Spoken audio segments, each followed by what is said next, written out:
వీడియోలోని పాత్రలు, గిన్నెలు, తపేలాలు, గ్లాసులు ఎవరిని ఉద్దేశించినవి కావు. ఈ వీడియో చూస్తున్నంతసేపు మీ మనోభావాలు, జీలకర్ర, ఆవాలు మడిచి మీ పర్సులోనే పెట్టుకోండి. 10ంటికే వస్తానన్నారు, నేను 10కి రాను, మరి 11కే వస్తా.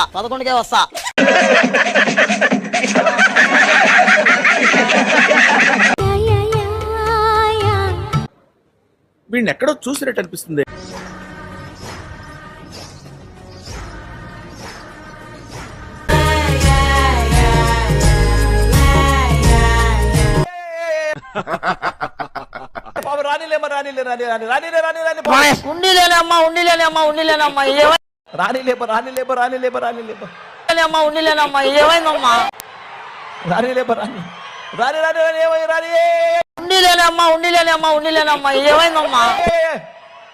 రాని పాపం.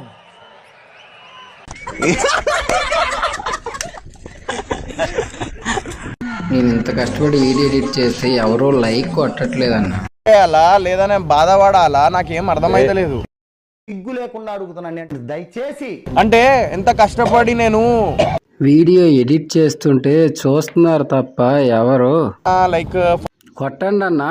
ఇంత కష్టపడి చేసిన ఒక్కరు లైక్ కొట్టట్లేదు. రక్తం చిందించకుండా పాప క్షమాపణ లేదు. పాపం చేసిన ఈ వ్యక్తి తన 2 చేతులు ఆ గొర్రెపిల్ల తల మీద ఉంచుతాడు.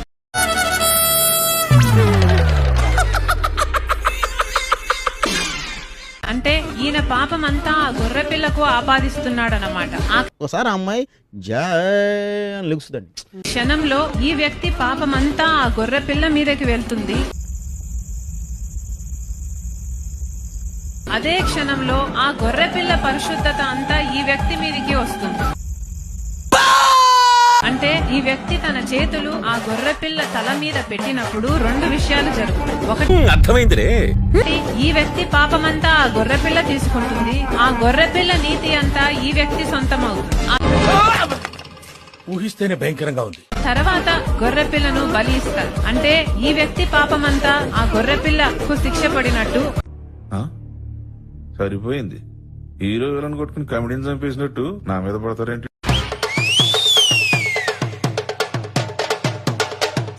ఉచిత ఇసుక అన్నారా లేదా? అంటే అన్నా ఉంటారు కదండి. ఉచిత ఇసుక అంటే అందరూ ఏమనుకున్నాం, డిపోల దగ్గర ఇసుక ఉంటది, వెళ్ళి తెచ్చుకోవడం అని చెప్పని అనుకున్నాం. ట్రాక్టర్కి ఎడ్ల బండికి నెత్తి మీద పెట్టుకో తీసుకోమన్నాం. ఇసుక ఫ్రీ, కానీ సేనరేజ్ ఛార్జెస్, లోడింగ్ ఛార్జెస్ ఇదంతా కలిపి టన్నుకు 1400 రూపాయలు అంట. అంటే 1394. అటు చూడు బే, టన్ను 1300 కాదు, ట్రాక్టర్ ఇసుక 1300. అందుకే ఎడ్యుకేషన్ నెగ్లెక్ట్ చేయకూడదు అంటారు. నువ్వు ఒక ఐటీ మంత్రి మరి అప్పుడు.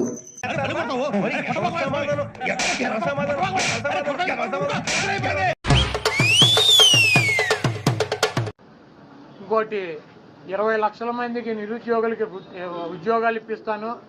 ఈ పిచ్చాషల్లో వేయొద్దంటున్నా. ఉద్యోగాలు కనుక ఇప్పించలేకపోతే ఈ లోపు 3000 రూపాయలు నిరుద్యోగ వృత్తి కూడా ఇస్తానని చెప్పి నీ బలుపు ఆవేశం మడిచి మనసులో పెట్టుకో, బయటికి రానీకు. సూపర్ 6 లో పెట్టాడు. మరి ఆ వాగ్దానం ఎప్పుడు చేస్తాడు? చేసే పని నాకు ఎదుటోడు చెప్తే నాకెక్కడో కాలుద్ది. మా తమ్ముళ్ళకు ఉద్యోగాలు లేవంటే మెగా డిఎస్సి హామీ ఇచ్చాను.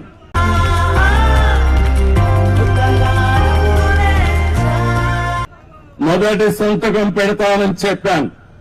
మొదటి సంతకం పెట్టాను. క్యాబినెట్ లో పెట్టాను. ఆమోదించి నోటిఫికేషన్ ఇచ్చే పార్టీ తెలుగుదేశం పార్టీ. నాన్న కొడాలి నాని, మీరు వచ్చిన ఫస్ట్ 1 మంత్ ఇసుక ఆపేశారు, అన్నా క్యాంటీన్లు కూలగొట్టి పేదవాడి కడుపు మీద కొట్టారు. ఇతను ఈ 1 మంత్లో చేసే పనిలో మీరు ఎంత చేశారంటే 50-50.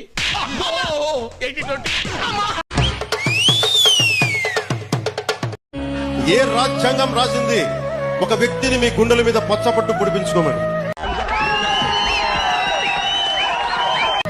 ఏ రాజ్యాంగం రాసింది ఒక ఆడబిడ్డ అన్నా అని ప్రేమగా పిలిచే పదం?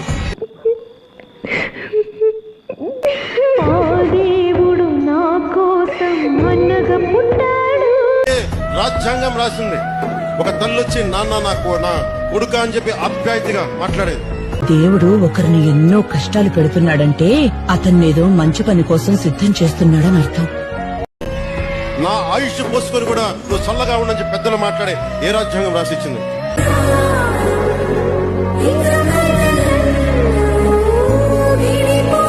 నన్ను మీ గుండెల్లో పెట్టుకునే ఈ స్థానం కడ వరకు జగజ్జనంలో ఐక్యమయ్యే వరకు నేను మీకు రుణపడి ఉంటాను.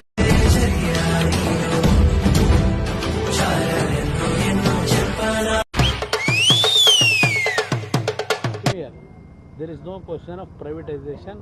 There is no question of privatization. Visakha steel plant ఎవ్వరు ఆలోచించలేదు. మేము దాన్ని ఈ విధంగా కాపాడుకోవాలని మేము ఆలోచిస్తున్నాం. కంగ్రాట్స్ రావు గారు, మీరు డే బై డే దినదినాభివృద్ధి చెందుతున్నారు. మిమ్మల్ని చూస్తే నాకు చాలా సంతోషంగా ఉంది. కానీ కొంతమంది ఉన్నారు ఎందుకు కుంభాలు తింటూ వెళ్ళి రావటం. ఈ పనికిరాని పార్టీ ఒకటి ఉంది, అబద్ధాల పార్టీ. ఏమన్నాడు? నన్ను అన్నాడా? ఇక్కడ కుట్టు. ఆ పార్టీనే అబద్ధాల ఫ్యాక్టరీ. అది వాళ్ళ కడుపు అంతా అబద్ధాలు, అంటే ఆ పొట్ట నిండా అబద్ధాలు తప్ప ఏమీ ఉండవు వాళ్ళకి. నవ్వవా?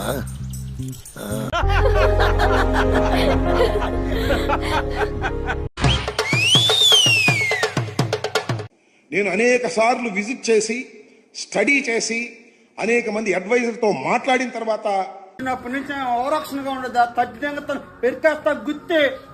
నేను నిర్ణయం తీసుకున్నా, ఇది ఇప్పుడు పూర్తయ్యేది కాదు అని చెప్పిన మొదటి వ్యక్తిని నేను.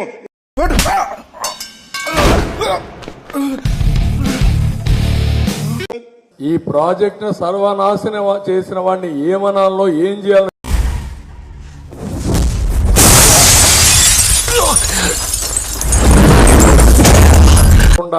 ఎప్పుడు చేస్తారు చెప్పండి సార్. మీరు వస్తాను అయిపోతుంది 72% చేసిన వాడిని మళ్ళా ఈ ప్రాజెక్ట్ ని ప్రాణ సమానంగా చూసుకున్నా పూర్తి చేస్తా.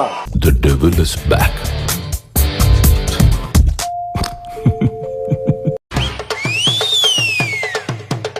అధికారంలో ఉన్నన్నాళ్లు గిట్టని వారిని వేధించిన మాజీ సీఎం జగన్ పై ఎట్టకేలకు కేసు నమోదైంది. తనను కస్టడీలోకి తీసుకున్న సమయంలో టార్చర్ చేయడంతో పాటు హత్యాయత్నం చేశారంటూ టీడీపీ ఎమ్మెల్యే రఘురామకృష్ణ నిన్న ఈమెయిల్ ద్వారా ఫిర్యాదు చేశారు. ఈ ఫిర్యాదు మేరకు సెక్షన్ 120B, 166, 177, 197, 307, 326, 465, 508 పోలీసు సెక్షన్ల కింద జగన్ను ఏత్రిగా చేర్చుతూ గుంటూరు జిల్లా నగరపాలెం పోలీసులు కేసు నమోదు చేశారు. అయిపోయింది, బతికి అయిపోయింది. నీ కొత్త చెక్కేస్తారులే ఈ రోజంతా. జాగ్రత్త పడుకుంటా. అహంతో మొత్తం రాజధాని అనేది కొలాప్స్ అయిపోయింది అని అంటున్నారు కదా. అవునండి. 3 రాజధానులు ఉంటే ఏంటి ఇబ్బంది? దానివల్ల ఏమి ఇబ్బంది వస్తుంది అనుకుంటున్నారు? అటు చూడు బే. రాజధానులు ఉంటే ఏంటి, ఒక రాజధాని ఉంటే ఏంటి చెప్పాను. 3 అమ్మలు ఉంటే ఏంటి, 3 నాన్నలు ఉంటే ఏంటి, అలాగే ఇది కూడా.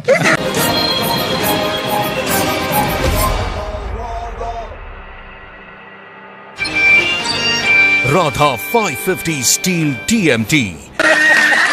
3 నాన్నలు ఉన్నారనుకోండి, ఏ నాన్న దగ్గరికి వెళ్ళాలో తెలియదు మనకి. 3 అమ్మలు ఉన్నారనుకోండి, ఏ అమ్మ దగ్గర పడుకోవాలో తెలియదు. డాక్టర్ ఎలా ఉంది? మరేం పర్వాలేదు కదా? బొక్కబడింది.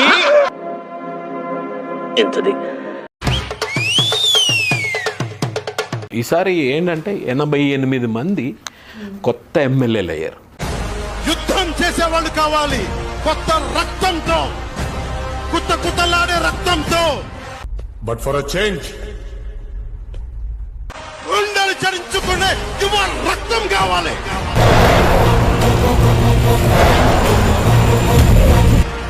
దాష్టికాన్ని నిలబడే యువకులు కావాలి.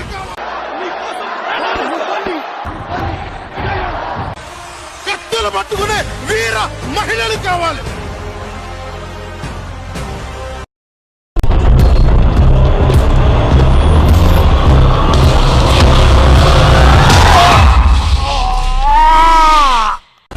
అంతేగాని నాకు సలహాలు ఇచ్చేవాళ్ళు మీకు తెలుసా జగన్ ఎలాంటి వాడో?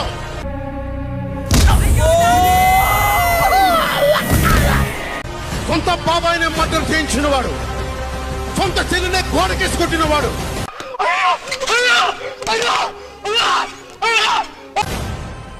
మీరు చెప్తారు నాకు సలహాలు సూచనలు. ఎవరితో యుద్ధం చేస్తున్నానో నాకు తెలుసు. జరుగు పక్క జరుగు. ఆగండి సార్, ఆయన కంపి. జగన్ లాంటి దాష్టీకుడు దుర్మార్గుడు యుద్ధం చేస్తేనే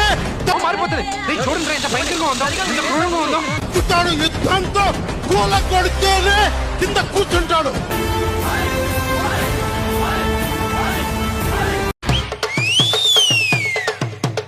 నేను ఒక చిన్న కథ చెప్పి నేను ఇంటర్వ్యూ $12,000 అంట. ఆ కథ ఏందో చెప్పారైతే. అమెరికాలో ఒక హోటల్లో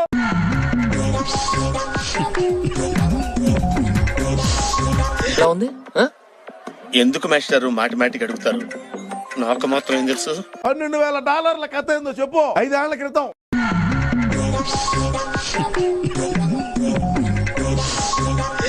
భగవంతుడా.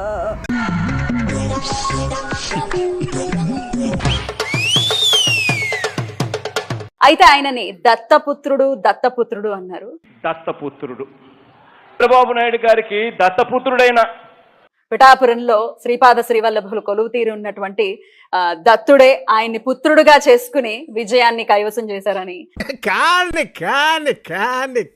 చెప్పాడుగా అక్కడికి వెళ్ళి. అవును, నేను దత్తాత్రేయ పుత్రుడు అని చెప్పాడు. ఇదంతా తొక్క తొండి తొర్రి నేను ఒప్పుకోను. సో ఎవరు దత్తపుత్రుల్లో ఎవరు చెత్తపుత్రుల్లో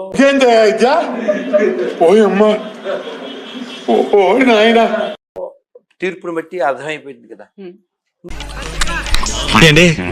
తెలియక అడుగుతున్నాను, ఇదో బతుక చెప్పండి. తాడేపల్లి ప్యాలెస్ లో తిరుమల ఆలయాన్ని పునఃసృష్టించారు. చెబితే బాగుండదు కానీ ఎవడో కామెంట్లో పెట్టాడు, ఇంతవరకు నాకు అసలు ఈ తిట్టుకి అర్థం తెలియలేదు, ఇప్పుడే అర్థమైంది అన్నాడు. ఏంటి మమ్మీ ఎవడు తిట్టు అంటే కింద గుడి సెట్ ఎదవా అని తిడుతుంటారు. ఎవడంటే గుడి సెట్ చేసిన గుడికి సెట్ రాథా 550 స్టీల్ టీఎంటీ. నేను ఆశ్చర్యపోయాను. పొందా ఇలా మార్చొచ్చా?